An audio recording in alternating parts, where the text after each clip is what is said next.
Governor Kasich's deep thoughts.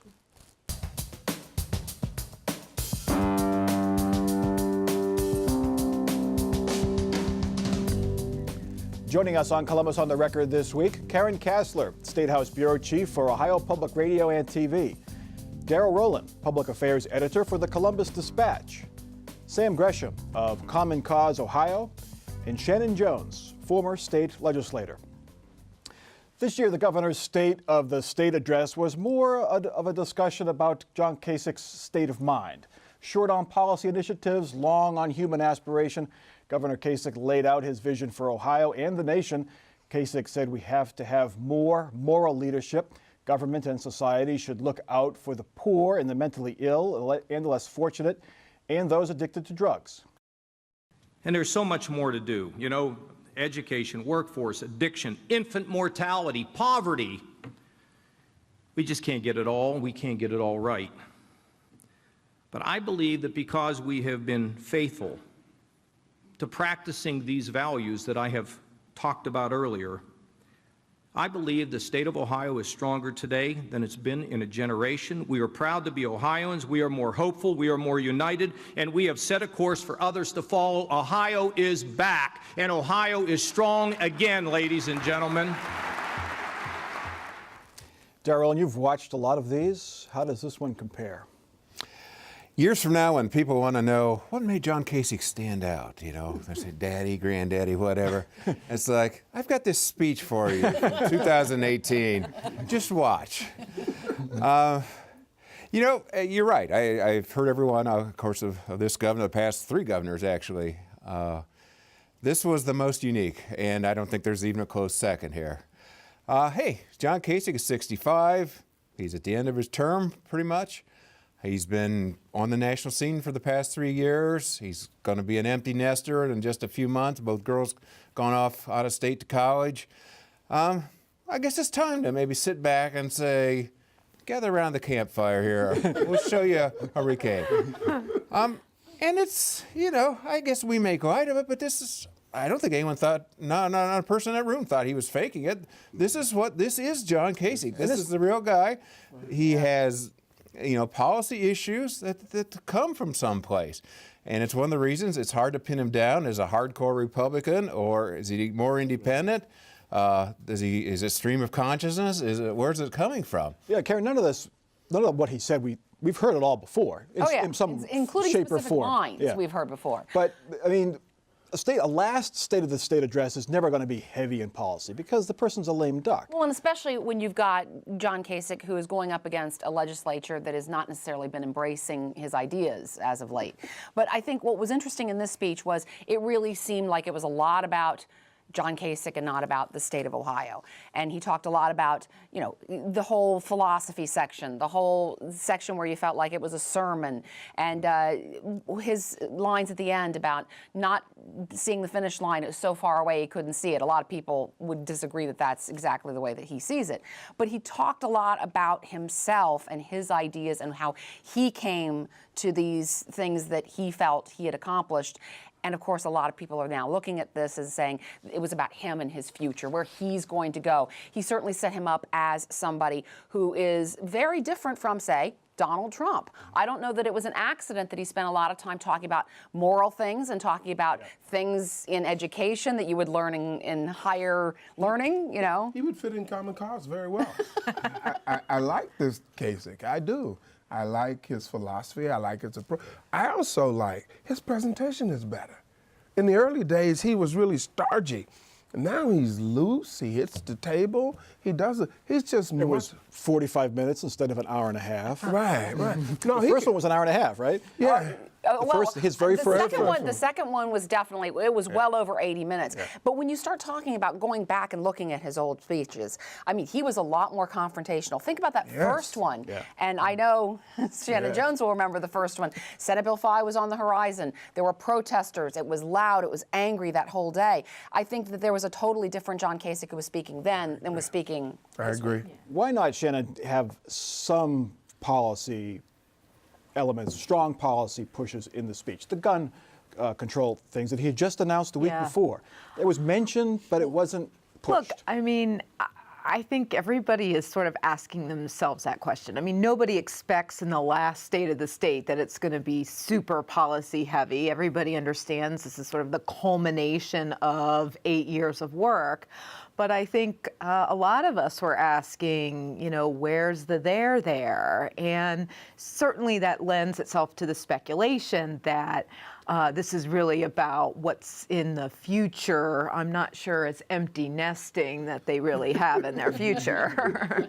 There is a there. He's positioning himself to run for a national office, and preferably as a Republican against Trump. I think you couldn't miss it. You didn't see the signs or you didn't see the background thing. But again, I'm going to say I like him better than what he started 8 years ago. Daryl, fact-checking it, the Dispatch had a piece before the State of the State, sort of laying out the objective look at how Ohio's economy is doing. We have fewer workers in the workforce. Unemployment's down, but fewer workers in the workforce than we had before the recession.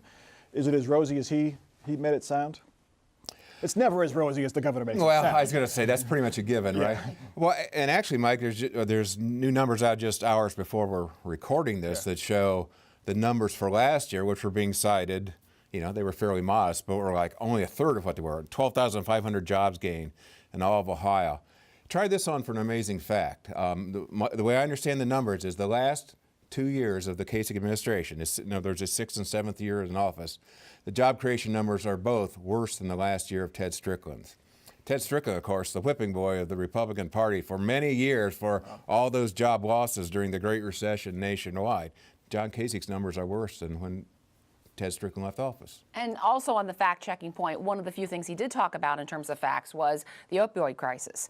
And he talked about prescription painkillers, those prescriptions being down, and that is true. But he also mentioned that heroin is leveling off. That's not true. In fact, we're starting to see reports coming in of deadly overdoses going up by 30%.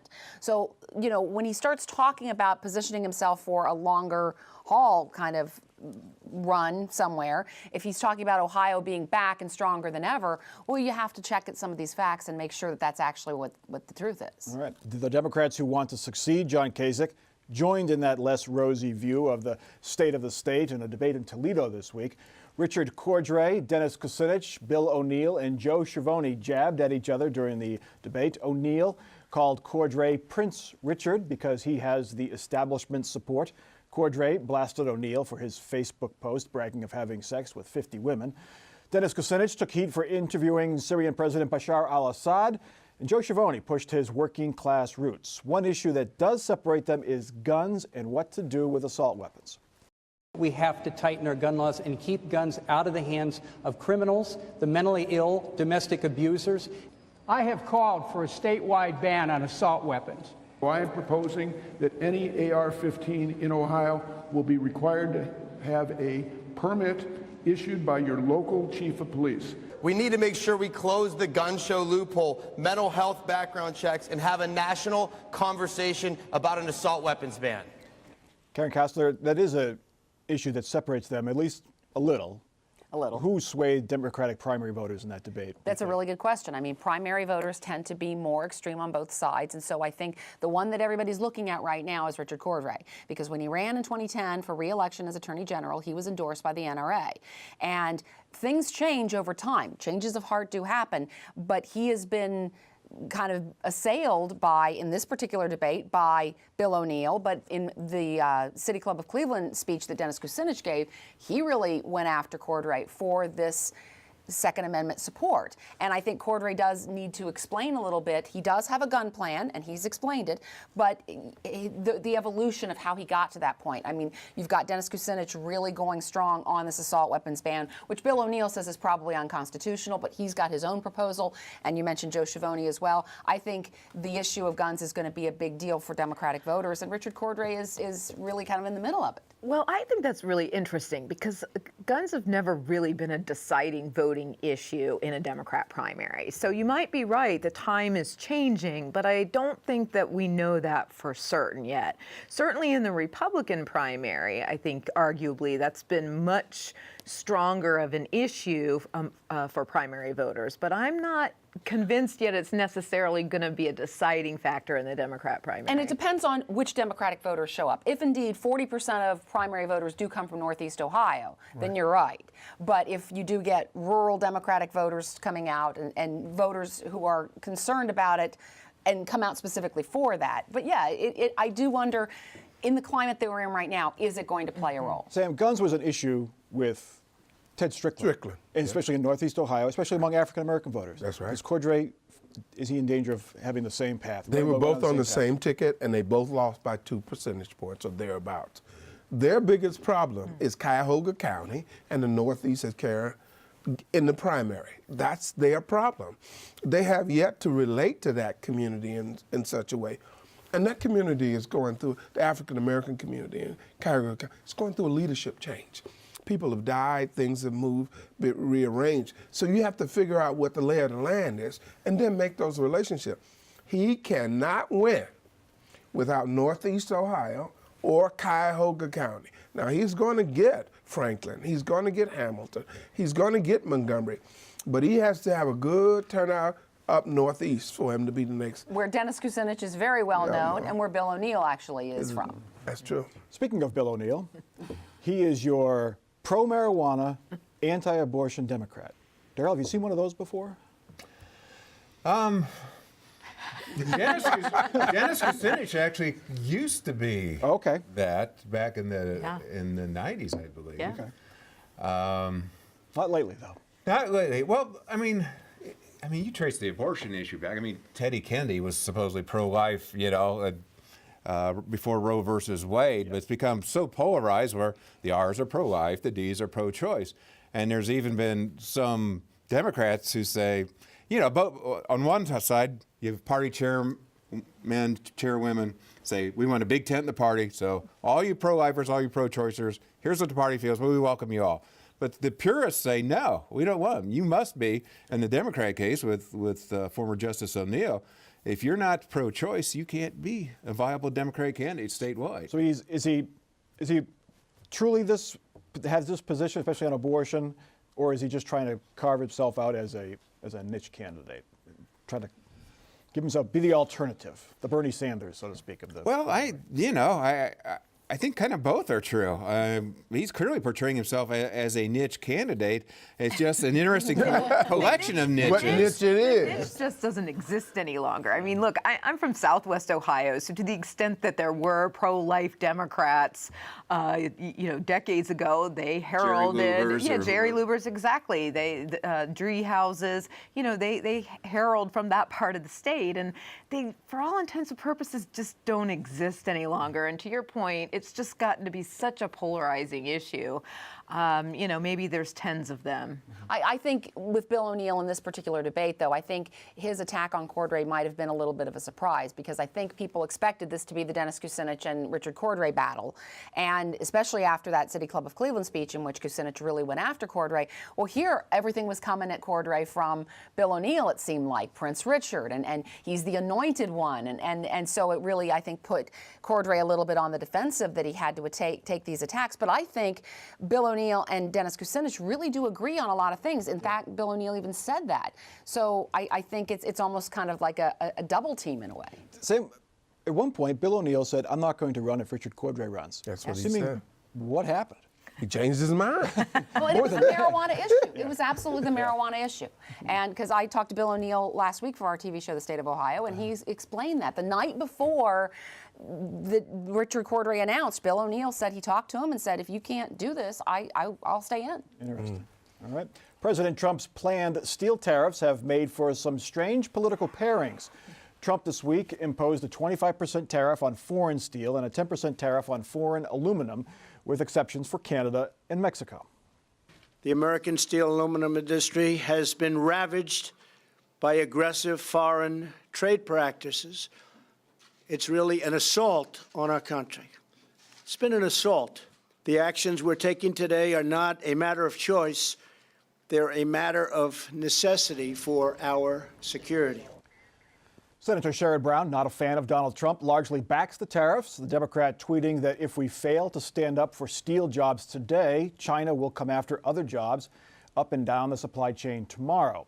Rob Portman sticks to his support of free trade. The Republican issued a series of tweets calling for a more balanced approach that provides relief for the U.S. steel industry in a targeted way by countries and products, and saying he is concerned that broad-based tariffs will have unintended consequences for downstream products. Sam Gresham, you've said on this show before that you're worried that America doesn't make anything anymore, and that's dangerous from an international perspective. That's kind of what the president is saying here. Yeah, but I think the tool that he's using and the approach that he's taking is dubious at best. Anytime you put a tariff out there, it has a boomerang effect.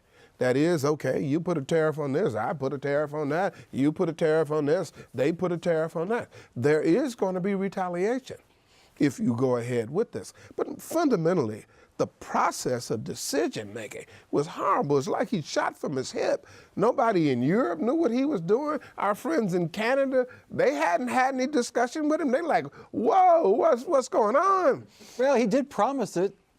Next to the wall, this was probably his #1 promise, Shannon, during the campaign. Yeah, but I've worked with people in campaigns that they came to their senses after the campaign was over and said, that's a dumb idea. Yes. But they do. You can say, Shannon, he's living up to his promise. He promised he was going to do this, and here it is. Yeah, I mean, look, this isn't the first time in his administration where he's talked about a campaign promise in a very strident way, but you know, it's probably wouldn't surprise any of us if he didn't capitulate some, as he's already suggested with the Canada and Mexico possible exemptions. And Canada being our largest trading partner. Trading partner in steel, anyway. Yeah, absolutely. And so, look, he says a lot of things. He pronounces a lot of things. He actually acts on a lot of things, but he also capitulates on a lot of them. So we'll see what ultimately happens. You know, if you look at the possible. Now, our #1 exporter in the field of produce is soybeans, corn, dairy products, hogs, and cattle, and chicken eggs. So there's a lot of things that people could do to retaliate with us in all the exports that we have. So bottom line, Daryl, is this good news or bad news for Ohio? Now, Northeast Ohio, even Marion, has been hit by steel plant closings. We've been complaining for 25 years that it was unfair. Well, here is a person doing something about it.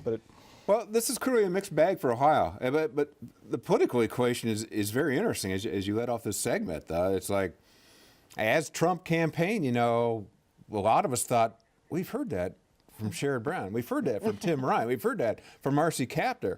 And indeed, all of them came out and they had some problems with it here and there, but in principle, they agreed with it.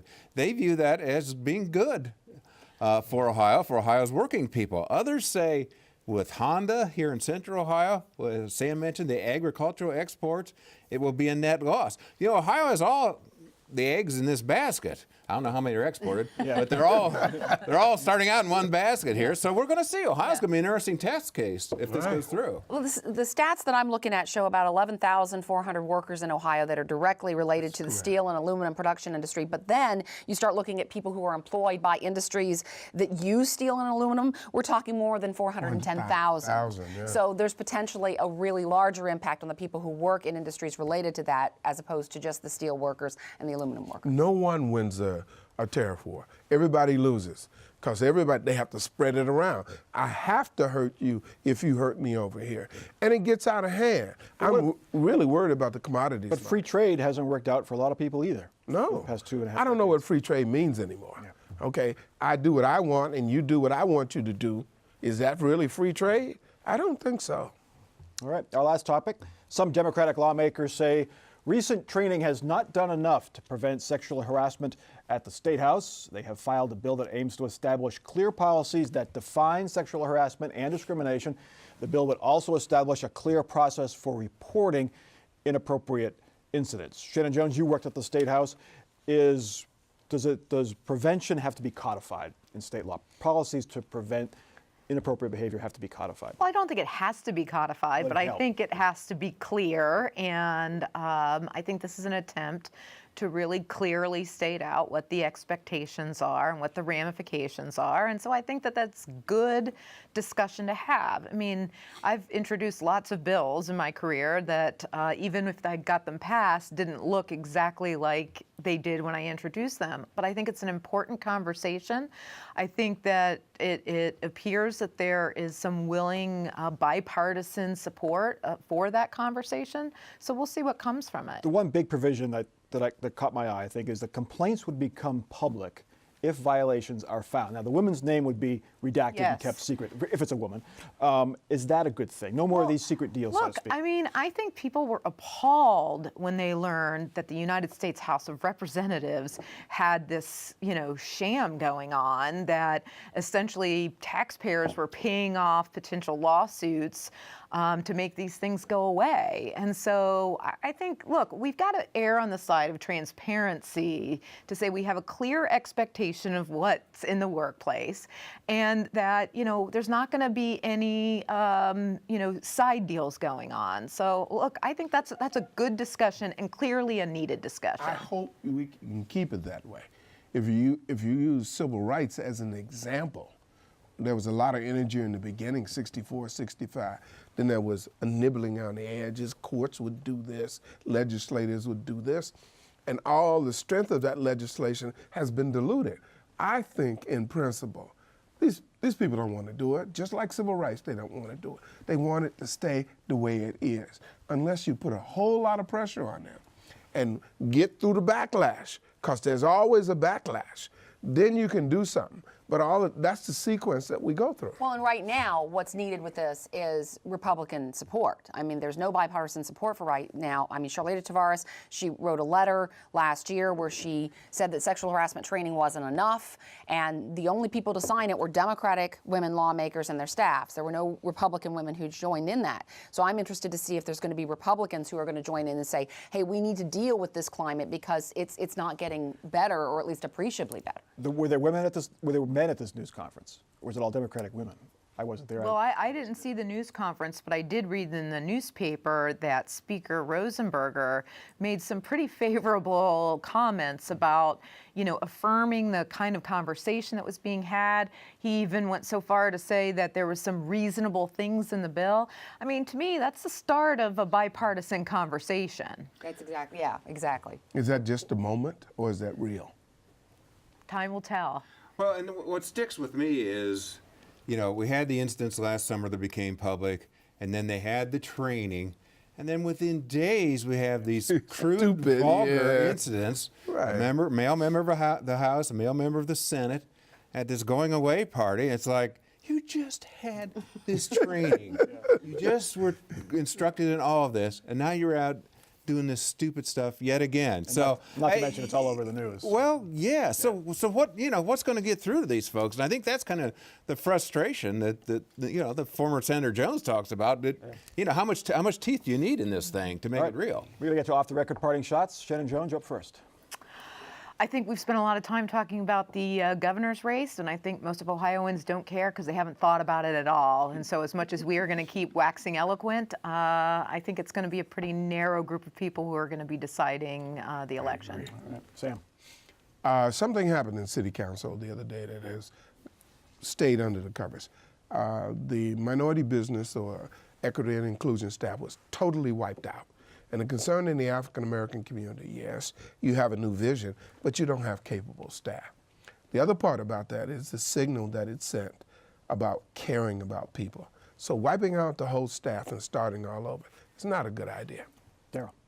A development just before we came in here, John Husted's raising concerns about a federal attempt, and so far it's just an attempt to amend the Homeland Security appropriations to allow Secret Service agents into polling places in states, which sounds kind of far out. As he points out, sounds more Putin-esque, but it is a proposal that he and many other secretaries of state are opposing, but it's there. And Karen. And this week, there should be, this coming week, on March 15th, a kickoff of a national campaign. Tom Steyer, who's been running these Need to Impeach commercials, he's coming to Columbus to kick this off. It's a $10 million campaign. He's going to go to town halls all around the country, starting here. Interesting to see how many people show up. We urge you to show up. We have another Politics and a Pint event coming up this week, Thursday at Wolf's Ridge Brewing. It's downtown off 4th. Thursday, 6 to 8. Come down, drink some beer, talk some politics. That's Columbus on the Record for this week. Check us out online, Facebook, Twitter, and our website, WOSU.org. For our crew and for our panel, I'm Mike Thompson. Have a good week.